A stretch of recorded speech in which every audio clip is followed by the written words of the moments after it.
I was the photographer for the story Parental Guidance Required. I was a co-writer to the reporter. I was the editor. It's a story about a friend here. She's a wrestler and she also has some problems at home. She butts heads with her dad a lot. There's just a lot of passion between them. Because they love the sport so much, they have different views on it. So for the story, the students had to go and sit in the family's home and wait for the moment in which father and daughter got into an argument. And when it finally happened, it was kind of awkward.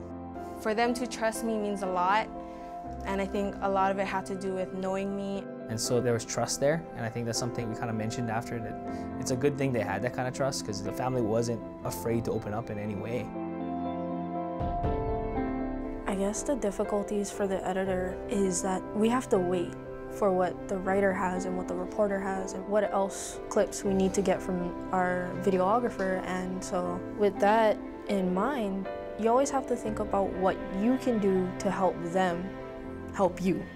Me and the rest of the people on the crew are really close friends, and I think that when it came to the time of high levels of stress, it had a type of effect on our relationship that we got upset with each other and we didn't know how to deal with it because we never really fought before. We did argue a lot over this story, but in the end it came down to finishing the story as a team, and when we got that done, we were very, very relieved and happy that we did it as a team.